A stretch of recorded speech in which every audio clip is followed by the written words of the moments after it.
Ada ibu-ibu, nenek membawa cucu ke masjid, sedangkan cucunya itu meribut, dibiarkannya lari-lari, mengganggu konsentrasi kita sholat atau dengar ceramah. Saya balik ke Pekanbaru ini 2008, sekarang sudah 2025, belum pernah sekalipun marah karena anak menjerit lari-lari, belum pernah sekali. Kenapa Ustaz tak pernah marah? Karena budak itulah nanti yang akan meramaikan masjid. Kalau kita marah ke budak-budak kecil, siapa yang akan sembahyang ke An-Najah ini nanti? Ada masjid itu kadang tak ada suara anak-anak, sepi, atuk-atuk semua. Patutlah tak ada ribut, batuk aja isinya. Cuman kadang kan tak semua emosinya bisa stabil macam Ustaz Somad. Makanya win-win solution, jalan tengah, macam yang dibuat di Masjid Agung An-Nur. Dulu Masjid Agung namanya, sekarang berubah Masjid Raya. Yang level provinsi Masjid Raya, yang level kabupaten kota Masjid Agung.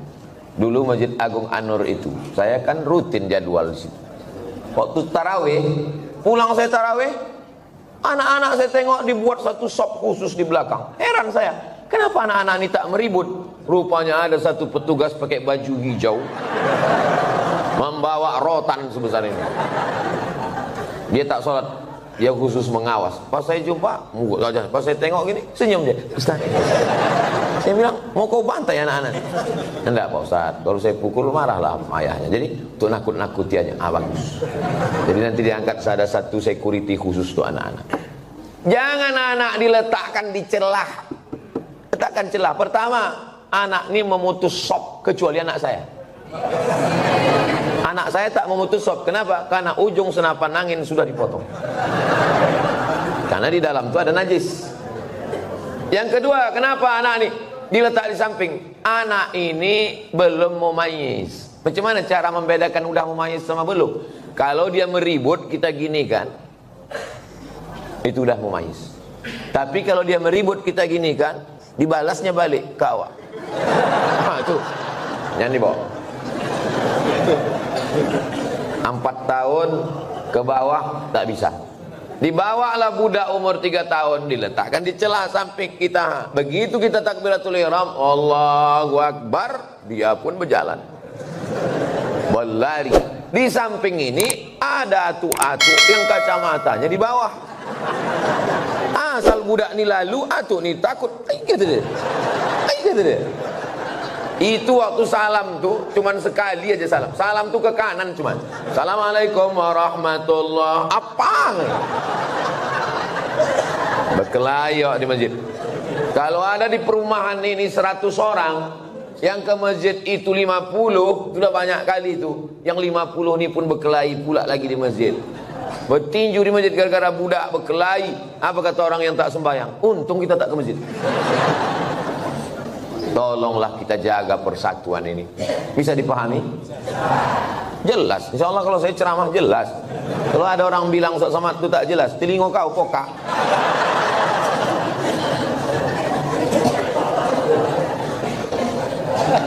Bolehkah membaca Yasin di pemakaman Pak Ustaz?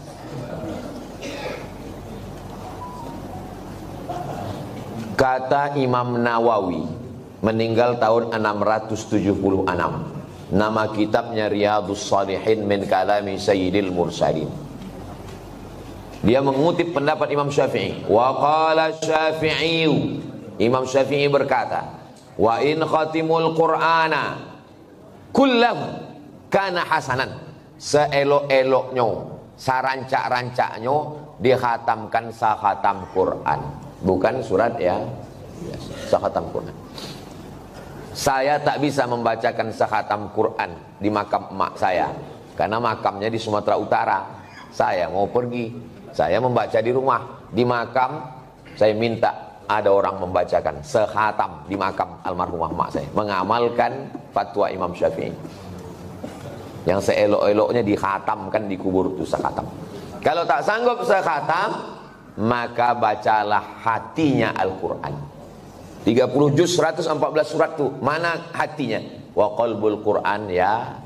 Itulah mengapa kalau kita ziarah kubur membaca surat ya Yasin. Ada 3 hati. Yang pertama qalbul Quran, yang kedua qalbul lail, yang ketiga qalbud da'i. Qalbul Quran, hatinya Quran, Yasin.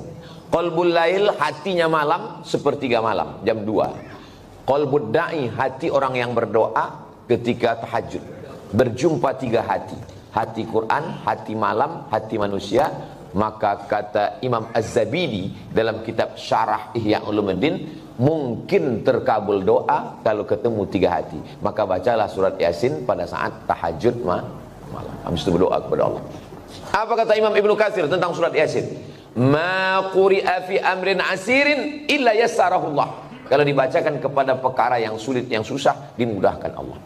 Maka kalau saya ziarah kubur, saya baca Yasin, Al-Fatihah, Qul huwallah 3 kali, Al-Falaq sekali, An-Nas sekali, pangkal Al-Baqarah sampai wa ulaika humul muflihun, ayat kursi, ujung Al-Baqarah lillahi mafis 3 ayat, habis itu tahlil afdhalul dzikri fa'lam annahu la ilaha illallah. Habis itu hadiahkan pahalanya. Ya Allah, sampaikanlah pahala baca nang ku baca iko kepada almarhumah amak, almarhum ayah, atuk nenek, muslimin muslimat yang ada di makam ini. Allahumma ighfir lahum warhamhum sampai habis.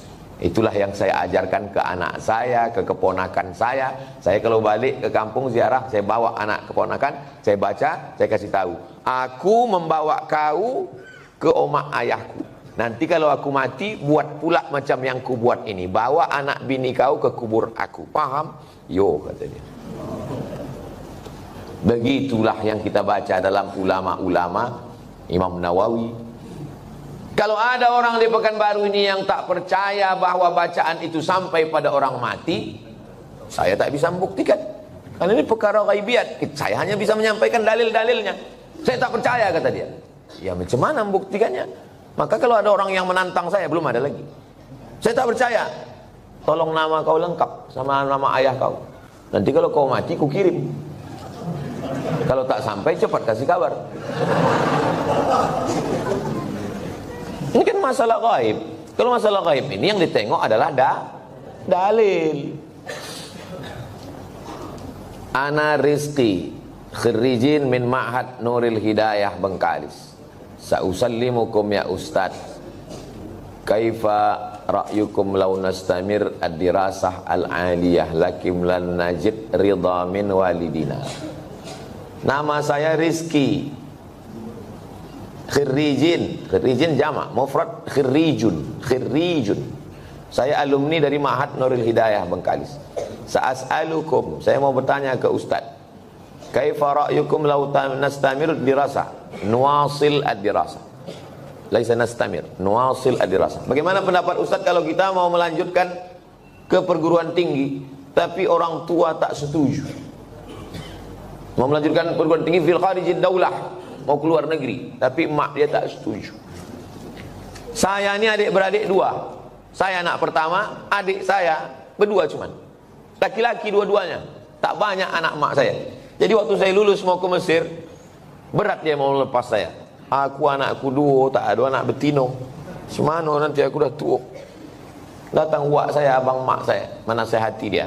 Harimau mati meninggalkan belang, gajah mati meninggalkan gading, manusia mati meninggalkan hutang. Harimau mati meninggalkan belang, gajah mati meninggalkan gading, manusia mati meninggalkan nama. Kalau kau tahan somat ini di celah ketiak, beginilah cuman dia. Tapi kalau kau lepaskan diri belajar, jadi orang dia, mengajar dia, mengalir pahalanya sampai hari kiamat. Betul cakap wak saya itu.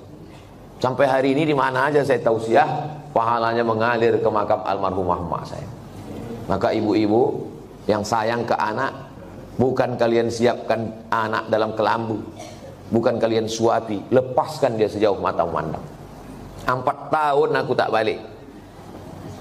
Kenapa tak balik? Ongkos mahal. Sampai terpikir juga di kepala, jangan-jangan aku anak angkat, anak adopsi. Balik. Sampai akhirnya 2017 saya daftar S3 ke Sudan. Waktu itu umur mak saya sudah 70 tahun. Saya suruh Muhammadiyah. Saya bilang, mak, saya mau mencoba dia, kuat tak dia. Mak sekarang sudah 70, di rumah ini sendiri. Aku mau S3 ke Sudan.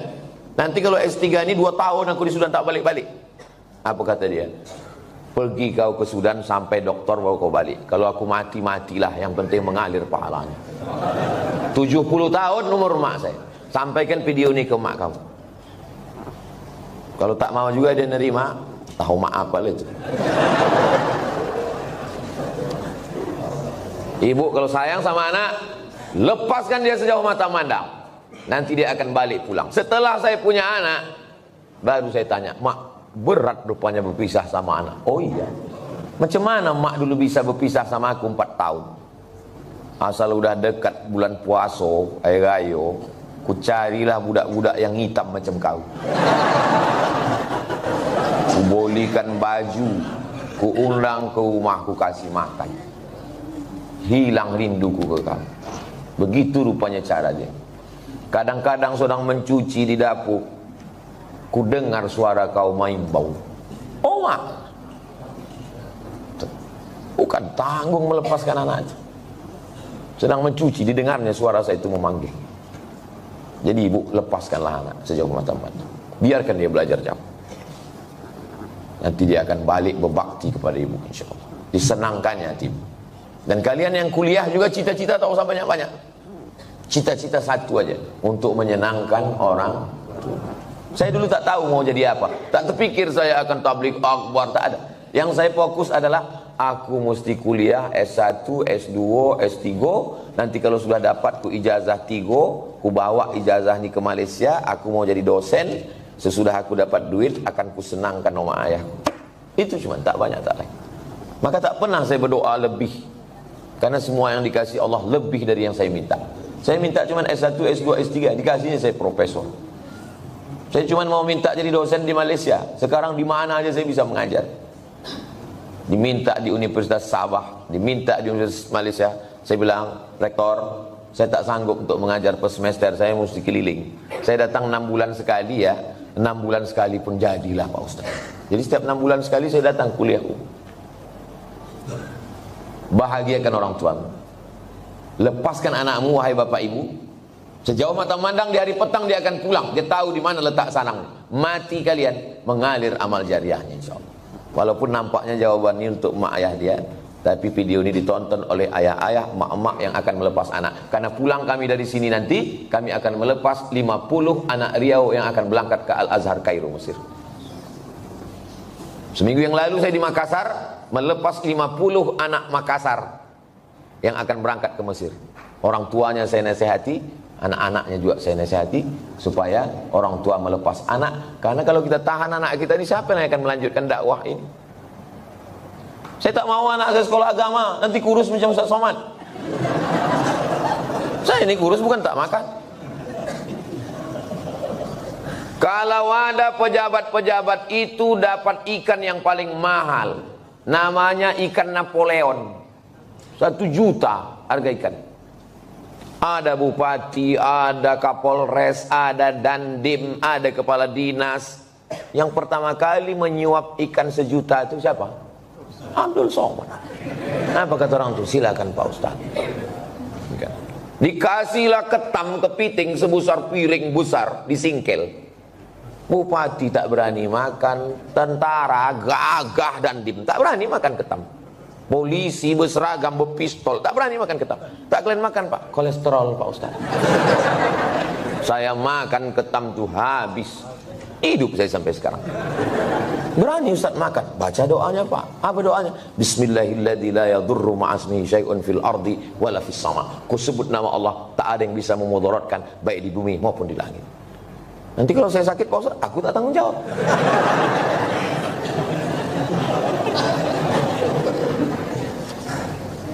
Definisi mengganggu tetangga itu bagaimana Pak Ustadz? Apalagi kita di komplek perumahan. Mengganggu menurut syariat Islam, bukan mengganggu menurut perasaan. Kalau menurut perasaan, perasaan ini lain orang, lain kepala, lain orang, lain hatinya. Saya terganggu tuh dengan tetangga sini Pak Ustadz. Kenapa kau terganggu? Bininya cantik kali. Cantik ciptaan Allah. Jadi yang maksud mengganggu itu adalah kalau bertentangan dengan syariat Islam. Saya terganggu dengan tetangga saya ini Pak Ustadz. Kenapa? Melihara anjing dia Pak Ustadz. Oh, dalam Islam miara anjing hanya boleh untuk menjaga kebun dari pencuri. Tempat kita aman, rumah rapat, maka tak ada alasan. Maka kita lapor ke RT RW, musyawarah, dudukkan bersama. Kadang jamaah ini mau mengambil hukuman segera. Saya racun aja lah Pak Ustaz. Dipasang racun, rupanya anjing itu tak makan, dimakan kucing, awak mati kucing. Dimusyawarahkan. Wa amruhum syura bainahum. Hari libur, hari Ahad, rumah dekat-dekatan, dipasanglah lagu, bum bam bum bam bum bam. Belilah earphone. Berapalah harga earphone? Ah, dengar sendiri. Bum bam. Jadi dipasang satu komplek. Kan tak semua orang suka lagu itu. Apalagi di situ ada orang-orang tua yang jantungnya tak kuat. Mendengar itu, kata dia mati. Hah? Ini mengganggu. Menurut syariat pun tak betul. Nah, maka menurut syariat agama Islam, rumah berdekatan, sempadan cuma dinding, dinding pun tak penuh ke atas, ditanamlah pula pokok mangga pas di situ. Buahnya apa tak asal menengok menitik itu. Nah, ini mesti menjaga. Maka kata Nabi, idza tabakhta, kalau kau memasak, fa'aksir ma'aha, banyakkan kuahnya. Pesan Nabi ke tetangga, kalau kau masak banyakkan kuahnya. Untuk apa? Berbagi ke tetangga, menyambung tali silaturahim. Kata almarhumah mak saya dulu, kalau tak menjulur labu, tak menjulur kundur. Ini pokok labu, ini pokok kundur, sama-sama ditanam. Menjulur itu maksudnya keluar pucuknya. Keluar pucuk labu, keluarlah pucuk kundur. Kalau tak keluar pucuk labu, tak keluar pucuk kundur. Apa maksudnya? Kalau tak kedatang makanan kita, tak datang pula makanan orang. Halus pepatah orang, bagikan makan. Kata Nabi kuah, tapi yang pula gara-gara ceramah nih kuah aja. Dulu sebelum Ustaz datang berbagi ayam kami, sesudah Ustaz kuah aja lagi. Gara-gara Ustaz Somad. Ya, tahaddu tahabbu, saling berbagi hadiahlah kamu, maka kamu akan berkasih sayang. Malam Jumat jumpa wirid Yasin. Dulu begitu orang jumpa. Sekarang udah tak ada lagi jumpa. Jumpa pun di acara pesta nikah, walimah, udah tak bisa bertanya lagi. Dulu kalau tanya, siapa menantu kau ni? Macam-macam mirip. Ini anak Pak Fulan. Oh, tak kek mana juga, mau balancik-lancian nih rumahnya Jawa. Sekarang tak bisa lagi ngobrol. Pasti tanya, itu anak siapa? Apa? Anak siapa? Suara musik. Bum bam, bum bam, bum bam. Tak ada lagi silaturahim. Pasti tanya, itu menantu kau? Apa? Tak ada lagi silaturahim, la salam wala kalam. Alhamdulillah, Masjid An-Najah ini tempat kita bersilaturahim. Datang ke masjid, buat wirid Yasin malam Jumat, baca Yasin habis maghrib, habis itu habis isya acara makan bersama. Tak ada duit, kumpul iuran. Di Malaysia itu setiap masjid itu ada dapurnya. Saya perhatikan tuh, setiap masjid ada dapurnya, ada dandang besar dan bisa masak. Tidak usah masak yang repot-repot, masak nasi minyak, nasi mandi. Karena ayam nyembuk catus itu kumpul makan bersama. Di Malaysia itu ceramahnya tak terlalu banyak. Ceramah sedikit aja, makan yang lama. Tempat kita ceramahnya panjang. Habis selesai keluar lami kecil-kecil. Di tempat lain. Kalau di An-Najah ini tak tahu kita. Kita tengoklah. Saya menikah dengan seorang duda. Sudah 10 tahun pernikahan ini saya belum punya anak. Saya mempunyai anak sambung. Anak sambung. Saya menyayangi dan mencintai seperti anak kandung saya. Anak sambung saya selalu meminta doa dan ridho dari saya. Apakah doa saya akan diijabah? Karena saya bukan ibu kandungnya. Dan jika saya meninggal nanti, saya tak ditakdirkan untuk punya anak. Apakah doa anak sambung saya nanti sampai ke saya, Pak Ustaz? Yang pertama, ibu sama anak kandung tuh sama anak sambung ini sampai mati tak bisa menikah. Karena menjadi mahram mu'abbad namanya. Mahram mu'abbad menjadi mahram kekal selama-lamanya. Karena sudah menjadi menikah sama ayahnya. Itu yang pertama. Yang kedua, wudu tak batal dalam mazhab Syafi'i. Yang ketiga, seandainya saya lewat di kuburan di depan Hotel Mutiara Merdeka dekat Leton, saya mau pergi nih, lewat kuburan itu saya baca doa, Assalamualaikum ya ala diyar minal mu'minin wa inna insyaallah bikum lahiqun yarhamullahu mustaqdimin wal mustakhirin nasallallahu wa lakumul afiyah Allahumma fir lahum warhamhum. Doa saya sampai apa tak sampai? Doa saya sampai apa tak sampai? Sampai. Padahal saya tak kenal sama orang itu. Sampai doa. Apalagi anak sambung. Kenapa ragu doa tak sampai? Oh, jadi doa sampai Pak Ustaz? Sampai. Lalu apa makna dalam hadis itu? Waladun solihun. Maksudnya amal saya kepada orang mati itu sampai. Bukan tak sampai. Amal kita ini semua kepada orang mati sampai. Kalau tak sampai amal kita kepada orang mati, tak ada sholat jenazah. Sholat jenazah itu amal orang hidup apa orang mati? Orang hidup untuk orang mati. Jadi kalau ada orang mengatakan amal orang hidup tak sampai kepada orang mati, nanti pas dia mati jangan sembahyangkan. Bisikan, kau dulu bilang tak sampai kan? Tak sampai kau. Amal orang hidup ini sampai ke orang mati. Terus Pak Ustadz itu katanya anak yang soleh. Masih fokus nih, masih fokus. Ini Abdul Somad. Abdul Somad ini kalau mati amalnya kan putus semua kan? Putus kan? Masih bisa dia ceramah? Putus. Masih bisa dia sholat sunat Isra? Tapi ada 3 amalnya yang dulu tak putus. Yang pertama, shadaqatun jariyah. Disumbangkannya 2 sak semen ke Masjid An-Najah. Putus atau tak putus? Tak putus. Karena setiap hari orang sholat mengalir ke dia. Itu kan amal dia dulu. Yang kedua, ilmun yuntafa'u bih. Ceramah dia di Masjid An-Najah. Ceramahnya itu dulu atau sekarang? Dulu. Habis mati tetap mengalir, diamalkan oleh jamaah. Yang ketiga, anaknya. Anaknya itu kan amal dia itu. Yang ketiga, inilah orang. Ya kok amal dia Pak Ustadz? Kalau bini itu cuma ditengok aja bisa dia hamil. Jelas? Tak jelas juga payah lah aku menjelaskan. Anak saya itu amal saya. Amal saya. Jadi hadis itu bukan bercerita hanya doa anak saja yang sampai. Hadis itu mau menceritakan amal-amal dulu tetap mengalir sesudah salah satunya anak. Jadi yang tak punya anak atau meninggal jomblo tak usah takut, kami mendoakan. Ini Ustadz ini emosi, tidak emosi. Memang begitu dia kalau menjelang sarapan itu memang begitu. Seumur-umur saya membaca pertanyaan, inilah tulisan yang paling cantik. Cantik kan? Cantik kan? Bisa pula rapi menulis. Saya bolak-baliklah menulis rapi, tak bisa-bisa. Memang irilah saya menengok tulisan. Mudah-mudahan anak saya bisa cantik tulisannya begini. Assalamualaikum, berapa kali dah dia mencobanya ini. Assalamualaikum warahmatullahi wabarakatuh. Waalaikumsalam. Alhamdulillah wa syukurillah. Alhamdulillah wa syukru lillah. Saya kurang. Alhamdulillah wa syukru lillah. Alhamdulillah wa syukru lillah. Jadi jangan syukurilah. Bukan syukurilah. Syukurilah itu bahasa Indonesia. Syukurilah ya. Kalau bahasa Arabnya alhamdulillah wa syukru lillah. Semoga Ustaz Somad dalam keadaan sehat dan selalu dalam lindungan Allah. Amin. Sekarang tak boleh lagi doa menyebut amin. Dilarang oleh Bawaslu.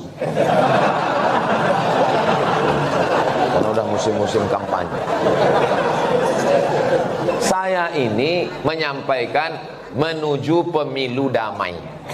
Ini penting bagi Bapak Babinsa dan Babin Kamtipmas untuk menjaga ketertiban. Jadi nanti jangan heran kalau udah 100 hari menjelang pemilu, ghairil maghdubi alaihim waladdallin. Tak boleh, itu keberpihakan. Sunyi nanti masjid diam.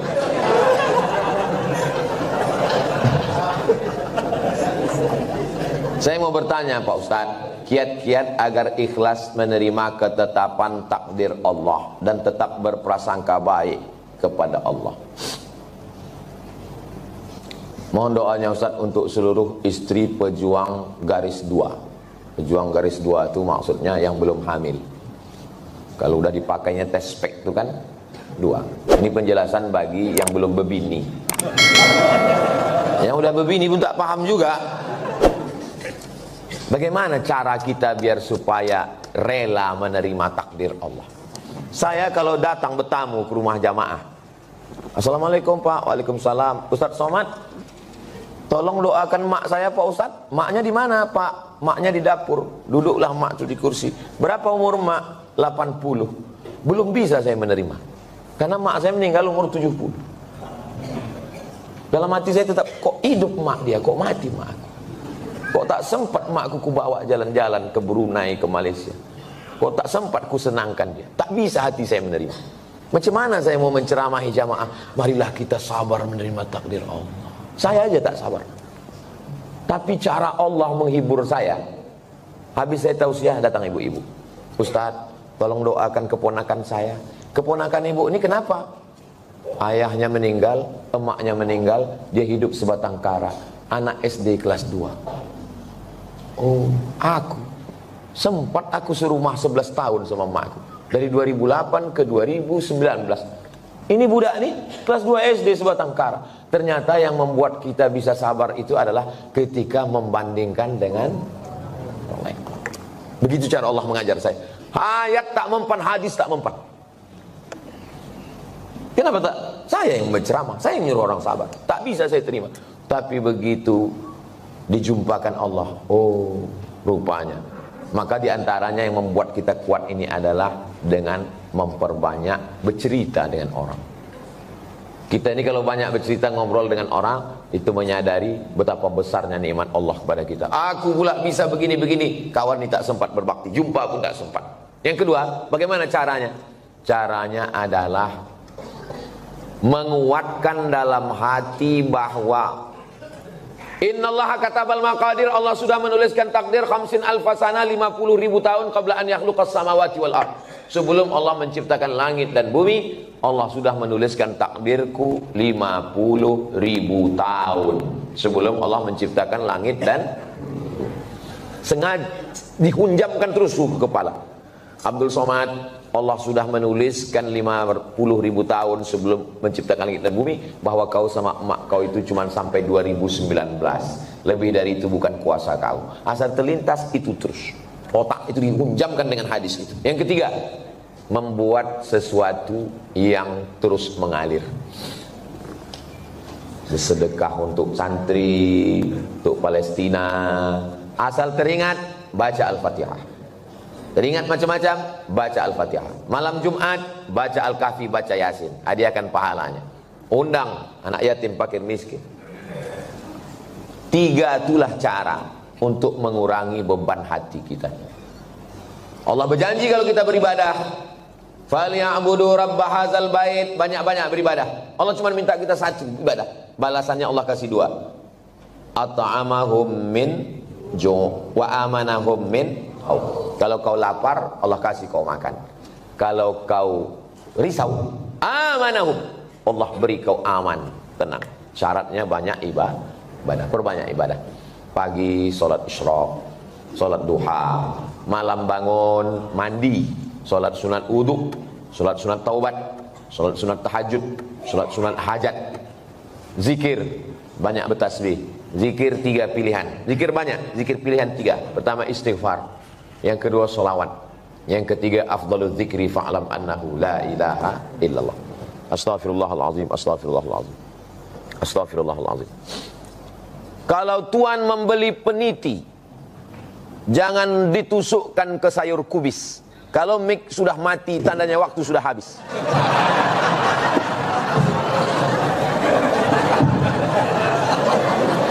Kalau tuan membeli peniti, jangan dicucukkan ke sayur kubis. Kalau mik sudah mati-mati, tanda waktu sudah habis.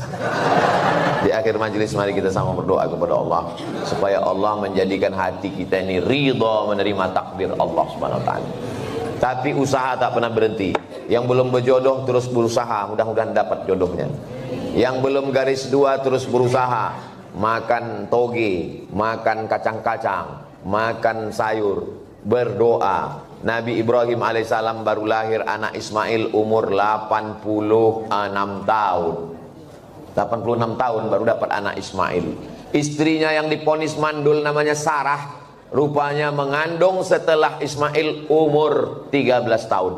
Waktu itu umur Nabi Ibrahim 99 tahun. akhirnya punya anak. Waktu anak itu lahir, tersenyum Nabi Ibrahim.